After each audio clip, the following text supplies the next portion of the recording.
ഇന്ന് നമുക്ക് കൊല്ലം ജില്ലയെക്കുറിച്ച് സംസാരിക്കാം. കൊല്ലം ജില്ലയെക്കുറിച്ച് സംസാരിക്കുന്നതിൻ്റെ പ്രധാനപ്പെട്ട കാരണം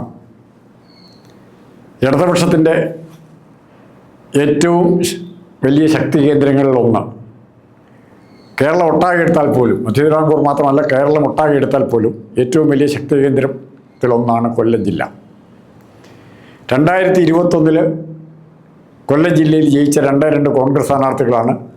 ഒന്ന് കരുനാഗപ്പള്ളിയിൽ വെന്നിക്കൊടി പാറിച്ചു എന്ന് പറഞ്ഞാൽ ഏറ്റവും വലിയ വിജയം, കോൺഗ്രസിൻ്റെ ഏറ്റവും വലിയ വിജയങ്ങളിലൊന്നായിരുന്നു കരുനാഗപ്പള്ളി CR മഹേഷിൻ്റേത്. പിന്നെ വിശ്വനാഥിൻ്റെ സീറ്റുമായിരുന്നു, കൊണ്ടറയിലെ മേഴ്സിക്കുട്ടിയമ്മയെ തോൽപ്പിച്ചതുമായിരുന്നു പ്രധാനപ്പെട്ട തിരഞ്ഞെടുപ്പ് കോൺഗ്രസ് സർപ്രൈസുകൾ. അപ്പോൾ ഇതിനേക്കാൾ കൂടുതലായി, ഈ പ്രത്യേകതയേക്കാൾ കൂടുതലായി കൊല്ലം ജില്ലയ്ക്ക് ഞാൻ കൽപ്പിക്കുന്ന പ്രത്യേകത, കൊല്ലം ജില്ലയിൽ നിന്നും BJP ഒരു സീറ്റ് ജയിക്കുമെന്ന് പ്രതീക്ഷിക്കുന്നു. BJP ജയിക്കുമെന്ന് പ്രതീക്ഷിക്കുന്ന സീറ്റ് മറ്റൊന്നുമല്ല, ചാത്തന്നൂരാണ്. കഴിഞ്ഞ 2 തെരഞ്ഞെടുപ്പുകളിലായി 2ാം സ്ഥാനത്ത് വന്നിരിക്കുന്നത് BJP ആണ്.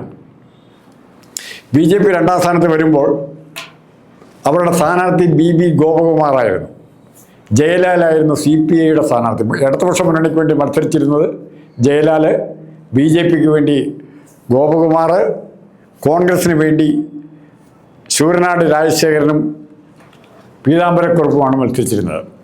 ഇവർ ഈ മത്സരത്തിൽ കണ്ട പ്രത്യേകത, 2 തെരഞ്ഞെടുപ്പിലും കോൺഗ്രസ് സ്ഥാനാർത്ഥികളെ പിന്തള്ളിക്കൊണ്ട് രണ്ടാമതെത്തിയത് BJP സ്ഥാനാർത്ഥിയാണ്.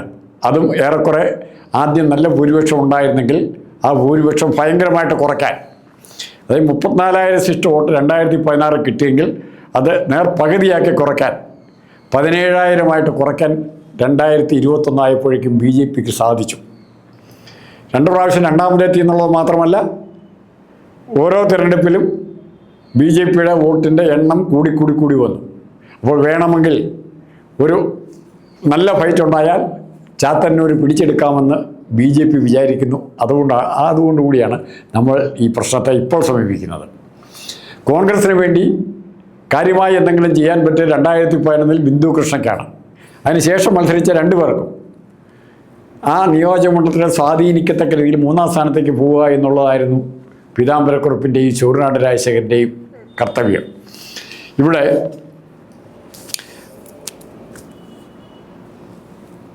എടുത്തു പറയേണ്ട ഒരു കാര്യം, കൊല്ലം ജില്ല കോൺഗ്രസിന് അപ്രാപ്യമാണോ? കാരണം പാർലമെൻറ്റിലേക്ക് സ്ഥിരമായി ജയിക്കുന്നത് കൊല്ലം ജില്ലയിൽ നിന്ന് 2 ഭാഗങ്ങളിൽ നിന്ന് ജയിക്കുന്ന ഒരിടത്ത് കൊടിക്കുന്നിൽ സുരേഷും മറുഭാഗത്ത് പ്രേമചന്ദ്രനുമാണ്. പ്രേമചന്ദ്രനാണെങ്കിൽ ലക്ഷങ്ങളുടെ വോട്ടിനാണ് ജയിക്കുന്നത്. കൊല്ലത്തെ തോൽപ്പിക്കാനായിട്ട് MAV മുതൽ പലരും പ്രേമചന്ദ്രനായിട്ട് മത്സരിച്ച് നോക്കി. അപ്പോൾ കൊല്ലത്തിൻ്റെ മാനസികമായ ഉള്ളിലെവിടെയോ കോൺഗ്രസിന് അനുകൂലമായി, UDFന് അനുകൂലമായി ചില ചെറു തുടിപ്പുകൾ അവശേഷിക്കുന്നുണ്ട്. ഈ തുടിപ്പുകളെ വേണ്ട രീതിയിലേക്ക് ഇതിലേക്ക് പരിവർത്തനപ്പെടുത്തിയാൽ ഉറപ്പായിട്ടും കോൺഗ്രസ്സിന് വേണമെങ്കിൽ പിടിച്ചെടുക്കാവുന്ന ഒരു ഇതായിട്ട് ചാത്തന്നൂർ മാറും. ചാത്തന്നൂർ മാറുമെന്ന് പറഞ്ഞതിൻ്റെ കാരണം, തദ്ദേശ തെരഞ്ഞെടുപ്പിൽ പ്രതീക്ഷിക്കാത്ത വിജയങ്ങൾ കൊല്ലം ജില്ലയിലോ കൊല്ലം കോർപ്പറേഷൻ ഉൾപ്പെടെ പ്രതീക്ഷിക്കാത്ത വിജയങ്ങൾ നേടാൻ കോൺഗ്രസിന് സാധിച്ചു. അപ്പോൾ കോൺഗ്രസിന് വേണമെങ്കിൽ ജയിക്കാവുന്നൊരു സ്ഥലമാണ് ചാത്തന്നൂർ. പക്ഷേ BJPയാണ് 2ാം സ്ഥാനത്ത് എന്നുള്ളത് കൊണ്ട് BJPക്കാണ് CPMനെ തോൽപ്പിക്കാൻ സാധ്യത എന്നുള്ള വ്യാഖ്യാനവുമായി ഒരുപക്ഷെ BJP അപ്രതീക്ഷിതമായ മുന്നേറ്റങ്ങൾ നടന്നു കയറ്റാനുണ്ടാകും. ഇനി കോൺഗ്രസിന് തിരിച്ചുവരവിന് പറ്റുന്ന സ്ഥാനാർത്ഥി, സൂരജ് രവി മോശം സ്ഥാനാർത്ഥിയല്ല, പറ്റുന്ന സ്ഥാനാർത്ഥിയാണ് സൂരജ് രവി. സൂരജ് രവിക്ക് കോൺഗ്രസിൻ്റെ മെച്ചം, UDFൻ്റെ മെച്ചം പറയാൻ പറ്റണം. പക്ഷെ അതുപോലെ വേറൊരു പ്രശ്നം, കോൺഗ്രസിൻ്റെ മെച്ചം പറയുമ്പോൾ ഇവിടെ 2ാം സ്ഥാനത്തുള്ള BJPക്കും വേണമെങ്കിൽ ചില നേട്ടങ്ങളൊക്കെ പറയാം.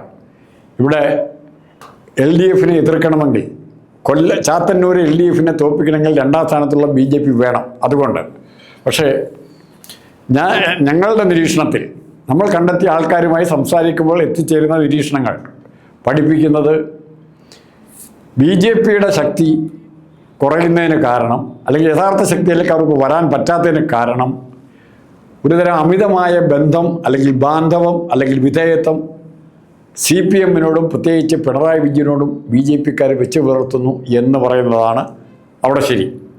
ഈ ഭാഗത്ത് ഏറ്റവും പ്രധാനപ്പെട്ട തെരഞ്ഞെടുപ്പ് വിഷയങ്ങൾ ഒന്നാകേണ്ട ശബരിമല വിഷയം, അത് വളരെ ലാക്സിറ്റിയോടെ അലംഭാവത്തോടെയാണ് BJP കൈകാര്യം ചെയ്തത്. കാര്യമായൊരു പ്രതിഷേധവും BJP-യുടെ ഭാഗത്തുനിന്ന് ഉണ്ടായില്ല. എന്തുകൊണ്ടാണത്? ആലോചിക്കേണ്ട വിഷയമാണ്. ശബരിമല കൊള്ളയെക്കുറിച്ച് കാര്യമായ പ്രതിഷേധം BJP-യുടെ ഭാഗത്തു നിന്നുണ്ടായില്ല എന്നുള്ളത് പ്രതിഫലിക്കാൻ പോകുന്ന ഒരു നിയോജകമണ്ഡലം ഒന്നായിരിക്കും ചാത്തന്നൂർ. അങ്ങനെ വരുമ്പോൾ ഈ 2ാം സ്ഥാനം സാവധാനം 3ാം സ്ഥാനത്തേക്ക് പോവില്ലേ? പിന്നെ പതിവിന് വിപരീതമായി മുസ്ലിം ക്രിസ്ത്യൻ ന്യൂനപക്ഷങ്ങളുടെ കൺസോളിഡേഷൻ UDF-ന് അനുകൂലമായി ഉണ്ടാകാനുള്ള സാധ്യതയുണ്ട്.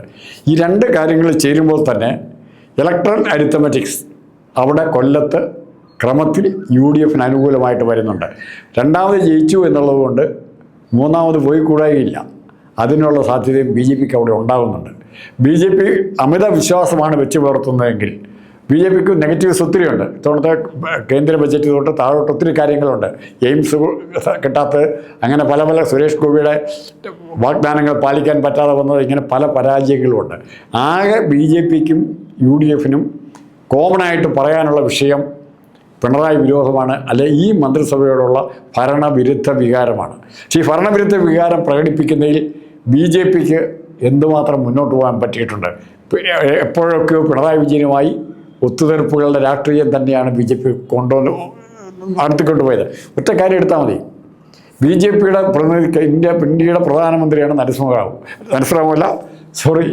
ഇന്ത്യയുടെ പ്രധാനമന്ത്രിയായ നരേന്ദ്രമോദി ഇവിടെ വന്ന് പറയുന്നു കേരള മുഖ്യമന്ത്രിയുടെ ഓഫീസ് കള്ളക്കടത്തുകാരുടെ കേന്ദ്രമാണെന്ന് പ്രഖ്യാപിക്കുകയാണ്.